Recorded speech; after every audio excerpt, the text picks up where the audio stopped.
ગુજરાતમાં નવા મંત્રીમંડળના વિસ્તરણ બાદ ખોડલધામ, ત્યારબાદ અમદાવાદ અને હવે સુરતની ધરતી ઉપર લેવા પટેલ સમાજનું શક્તિ પ્રદર્શન. સુરતમાં રાજવી સન્માન સમારોહ યોજાયો. સીએમ સહિત દિગ્ગજ નેતાઓનો જમાવડો જોવા મળ્યો. મુખ્યમંત્રી ભૂપેન્દ્ર પટેલ કાર્યક્રમમાં હાજર રહ્યા. કેન્દ્રીય મંત્રી મનસુખ માંડવિયા, સીઆર પાટીલ પણ આ કાર્યક્રમની અંદર ઉપસ્થિત રહ્યા. ત્યારે નાયબ મુખ્યમંત્રી હર્ષ સંઘવી પણ આ કાર્યક્રમની અંદર ઉપસ્થિત રહ્યા. ભારતીય જનતા પાર્ટીના પ્રદેશ અધ્યક્ષ જગદીશ વિશ્વકર્મા સહિત અનેક દિગ્ગજ નેતાઓનો આ કાર્યક્રમની અંદર જમાવડો જોવા મળ્યો. સાથે જ લેવા પાટીદાર સમાજના નવનિયુક્ત મંત્રી જીતુ વાઘાણી, કૌશિક વેકરિયા પણ આ કાર્યક્રમમાં ઉપસ્થિત રહ્યા. મંત્રી પ્રફુલ્લ પાનસરિયા, કમલેશ પટેલ પણ આ કાર્યક્રમની અંદર ઉપસ્થિત રહ્યા. નવનિયુક્ત ભાજપ મહામંત્રી પ્રશાંત કોરાટ પણ આ કાર્યક્રમમાં ઉપસ્થિત રહ્યા. અને સાથે જ પોરબંદરના પૂર્વ સાંસદ અને ભાજપના પ્રદેશ ઉપાધ્યક્ષ રમેશ ધડુક પણ આ કાર્યક્રમની અંદર ઉપસ્થિત રહ્યા. આ કાર્યક્રમની અંદર મોટી સંખ્યામાં લેવા પાટીદાર સમાજના આગેવાનો સહિત અનેક લોકો આ કાર્યક્રમની અંદર જોડાયા હતા. અને આ કાર્યક્રમમાંથી તમામ નેતાઓએ પોતપોતાના મંતવ્યો રજૂ કર્યા. સમાજને એક નવી દિશા ચીંધી, તો સાથે કોઈ વ્યસન મુક્તિની વાત કરી. અને સમગ્ર કાર્યક્રમને લઈ એક બાદ એક રાજ્યના મુખ્યમંત્રીથી લઈ અને રાજ્યના નાયબ મુખ્યમંત્રી અને સાથે તમામ મંત્રીઓએ શું ટકોર કરી સમાજને, આવો તે પણ જોઈએ. જે રીતે આગળના વક્તાઓ વાત કરતા હતા, આ સમાજ જે રીતે ગામડાઓની અંદર મહેનત કરતા કરતા આજે સુરત હોય, અમદાવાદ હોય કે દેશ હોય કે વિદેશ હોય, બધી જ જગ્યાએ ધંધા રોજગાર માટે સ્થાયી થયા છે. પણ ગામડાઓ પણ એટલા માટે આપણા માટે જરૂરી છે કે ગામડાની અંદર રહેતા આપણા મા બાપ, આપણા વડીલો, એમની મહેનતના કારણે, એમના આશીર્વાદ થકી આજે આપણે દરેક ક્ષેત્રે આપણી પ્રગતિ સારી રીતે કરી શકાશે. મિત્રો, આપણા સરદાર વલ્લભભાઈ પટેલ જે રીતે વાત કરતા કે દરેક સમાજ એ મહેનતુ સમાજ હોય છે, એ સમાજ આગળ વધે, પ્રગતિ કરે, પણ દરેક સમાજે પણ એટલો ખ્યાલ રાખવો પડે. જો સમાજ હોય, એમના દીકરા દીકરીઓ હોય, યુવાનો હોય, આ સમયની અંદર જો વ્યસનથી દૂર રહેશે તો સમાજને ખૂબ મોટો ફાયદો થતો હોય છે. આર્થિક રીતે તો થાય, પણ શારીરિક રીતે પણ ફાયદો થતો હોય છે. ખાસ કરીને મારા દેશના યશસ્વી વડાપ્રધાન આદરણીય મોદી સાહેબને અભિનંદન આપવા પડે કે જે પણ પરિસ્થિતિની અંદર કોઈ પણની ઘરે કોઈ આકસ્મિક બીમારી આવે અને મોદી સાહેબ દ્વારા રાજ્ય સરકાર અને કેન્દ્ર સરકાર દ્વારા 5-5 લાખ રૂપિયાના આયુષ્માન કાર્ડની વ્યવસ્થા કરે. એક વ્યવસ્થા દ્વારા કોઈ પણની ઘરે બીમારી આવી એક કાર્ડ હોસ્પિટલ ઉપર મૂકે, 1 રૂપિયાનો ખર્ચ કરવો ન પડે, એનું નામ નરેન્દ્રભાઈ મોદી છે. ઘણા વર્ષો પછી મને એવું લાગે છે કે આ જે સ્ટેજ છે ને, મુખ્યમંત્રી આપે આ સ્ટેજનું બહુ મોટું વજન વધારી દીધું છે. અને બાકી હતું તો ભાઈ પ્રશાંતભાઈ કોરાટ, ભાઈ હિરેન હિરપરા, બેન શ્રી વેકરિયા, ભાઈ શ્રી નીરવ, એનાથી ઓર વજન વધી ગયો એવું અમને લાગે છે. માનની વડાપ્રધાન શ્રી નરેન્દ્રભાઈ મોદીના નેતૃત્વની અંદર જે પ્રકારે દેશને નવી દિશા, નવી ઊંચાઈ અને વિશ્વગુરુના સ્થાને બેસાડવા માટેના સંકલ્પ સાથે દેશ આગળ વધી રહ્યો છે, ત્યારે અહીંયા માનની ભૂપેન્દ્રભાઈ અને ભાઈ શ્રી જગદીશભાઈ વિશ્વકર્માના નેતૃત્વની અંદર માનની મોદી સાહેબ, અમિતભાઈ, નડ્ડાજી, અમારા તમામ મહાનુભાવો, જેમના કારણે અમને પ્રતિનિધિત્વ મળ્યું છે ને એમના કારણે અમારું સન્માન છે, આ અમને બરાબર ભાન છે. સમગ્ર સૌરાષ્ટ્રના લોકો અહીંયા હાજર છે, સમગ્ર ગુજરાતના લોકો હાજર છે, તમામ જ્ઞાતિ સંગઠનના અનેક લોકો હાજર છે. હું વિશેષ અભિનંદન આપીશ આ સમિતિના લોકોને. અમારે ચર્ચા થઈ સાહેબ કે વિશિષ્ટ સન્માન કરવું છે, તો એમાંથી નરેન્દ્રભાઈએ જે દિશા દર્શન કર્યું છે રાજ્યમાં અને દેશમાં, કુપોષિત બાળકો હોય એ સુપોષિત કેવી રીતે થાય, સમાજની ભાગીદારીથી કેવી રીતે થાય, એમાંથી ચર્ચા નીકળી કે બધાનું વજનથી જોખો અને એ કુપોષિત બાળકોને સુપોષિત કરવા માટેનો સંકલ્પ કરો. સાહેબ, મને કહેતા આનંદ છે, આ માત્ર 500 કિલો એક કીટ આપણે આંગણવાડીના બહેનોને નથી આપી, 5 વર્ષ સુધી સંકલ્પ કર્યો છે કે આ બાળકો બહાર ન નીકળે. ત્યાં મને એવું લાગે છે કે આથી વધારે ફળશ્રુતિ આ કાર્યક્રમની સમાજની અંદર જે સંસ્કારો છે, તમામ સમાજની અંદર એ સંસ્કારોની પ્રતીતિ આથી વધારે કોઈને કંઈ અમારી પાસે છે તો કોઈને આપવું છે.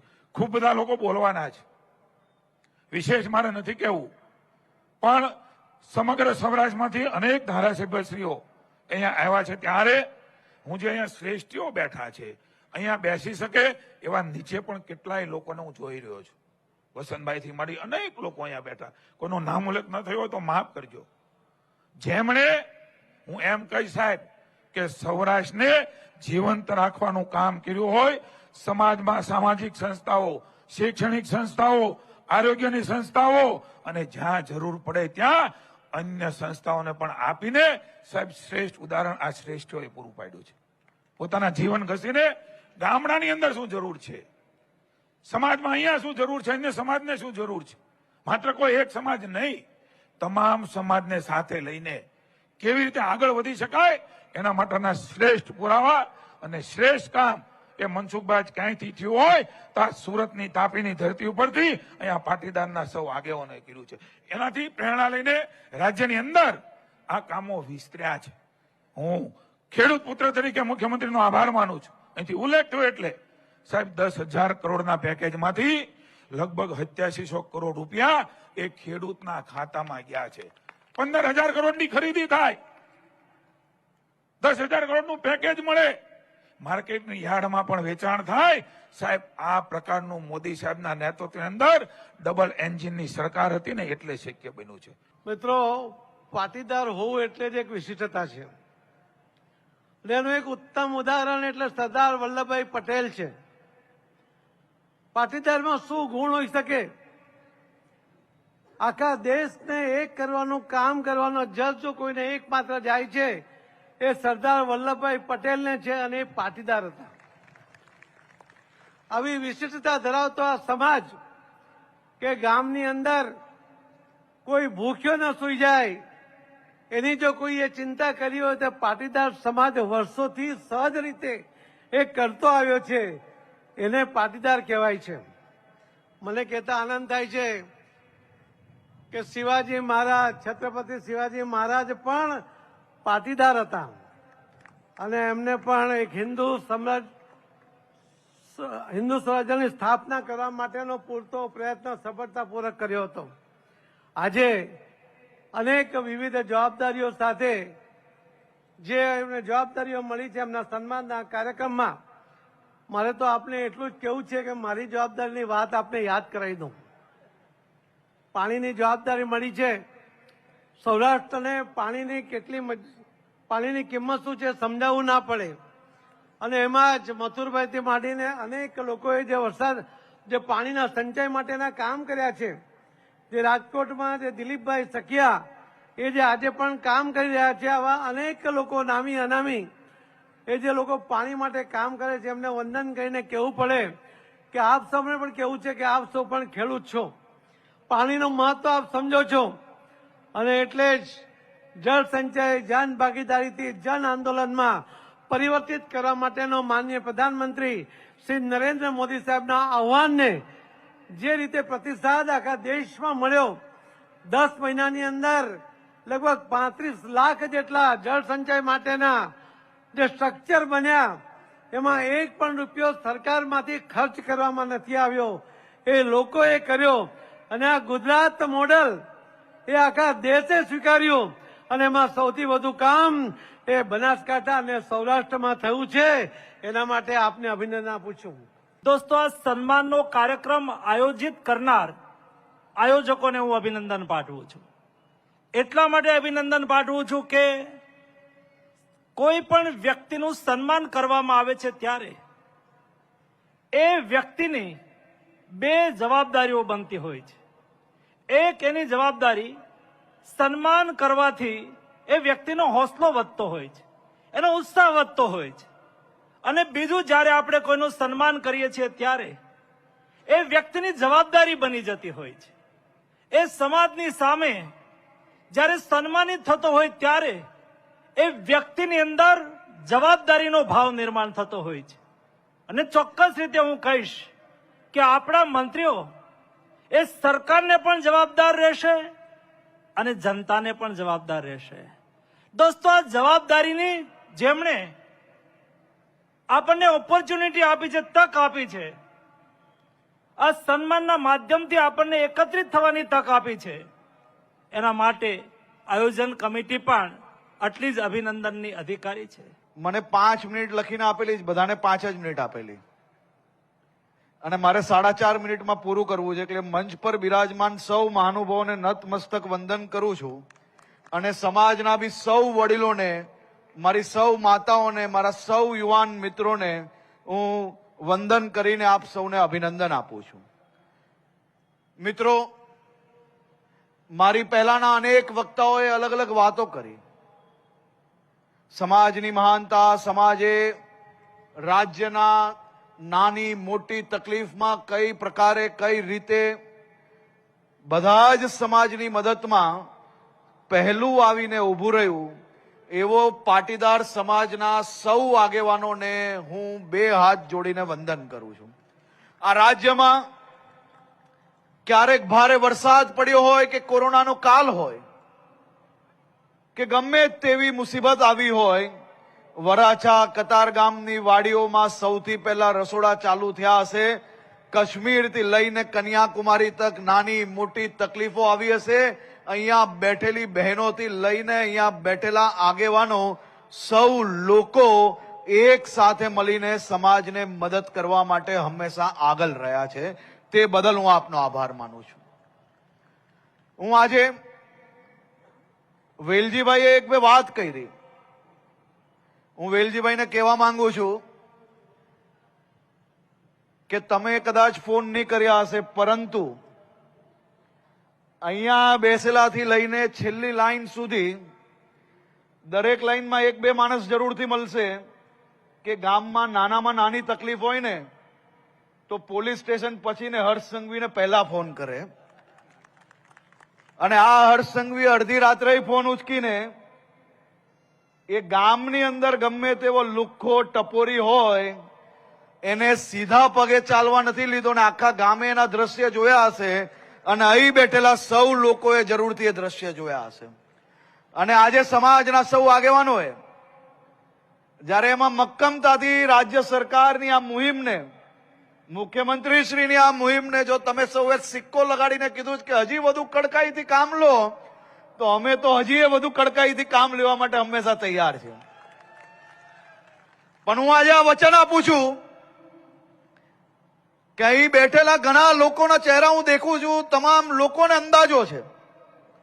આ ભાવનગર, અમરેલી, બોટાદ, રાજકોટ, પોરબંદર, જામનગર, નાના નાના ગામની અંદર તમે બધા જ યાદ કરો, એ દિવાળીનો સમય હોય, તહેવાર હોય, નાની મોટી ગમે તેવી તકલીફ પડી હોય, વ્યાજના ચક્કરમાં સામાન્ય માણસને ફસાવ્યો હોય, એક એકનો હિસાબ આપણે સૌ લોકોએ મળીને સીધા કરવાનો કર્યો છે.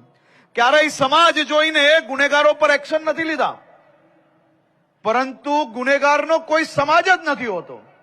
ગુનેગાર એ સમાજનો દુશ્મન હોય છે અને ગુનેગારને મજબૂતાઈથી એનો કઈ રીતે હિસાબ કરવો જોઈએ એ ભૂપેન્દ્રભાઈ પટેલની સરકાર સારી રીતે જાણે છે. અને સાથે સાથે એવું કહીશ કે એક વખત ખાલી આમ પાછા પડી અને આ કર્મા બિલ્ડર્સના બોર્ડ સામુ જુઓ. બધા જ મિત્રોને મારી વિનંતી છે, પાછા વળીને એક વખત ડોક્યુ કરો. આ પાછળ ડોક્યુ કરી અને જોવામાં જેટલી તકલીફ પડી છે એટલી જ તકલીફ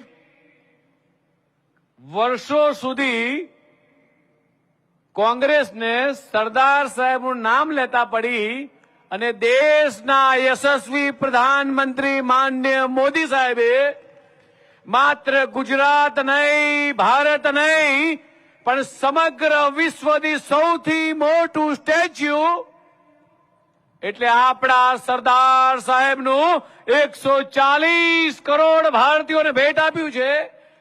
અને જ્યારે સ્ટેચ્યુ ઓફ યુનિટી જવાનું થાય અને જે લેડર ઉપરથી નીચે ઉતર્યા બાદ હું તમામ લોકોને કહું છું કે એક વખત નીચે ઉતર્યા પછી આમ પાછું વળીને ડોક્યુ કરજો, સરદાર સાહેબની પ્રતિમા સમક્ષ નજર કરજો આપણી આંખ નહીં પહોંચે ને આપણને અચંબો લાગશે, આટલું મોટું વિરાટ સ્ટેચ્યુ આપણા સરદાર સાહેબનું, આટલું મોટું સન્માન એ દેશના યશસ્વી પ્રધાનમંત્રી માન્ય મિત્રો મોદી સાહેબે આપ્યું છે. હું જ્યારે પહેલી વખત મુખ્યમંત્રી બન્યો અને સુરત આવ્યો ત્યારે મારા સન્માનનો જે કાર્યક્રમ હતો એમાં સુરતે વટ પાડી દીધો હતો. એવો વટ આજે તમે પાડી દીધો છે. અને બધા ટાઈમ થયો છે પણ તો એ શાંતિથી બધા બેઠા છો એ આનંદની વાત છે.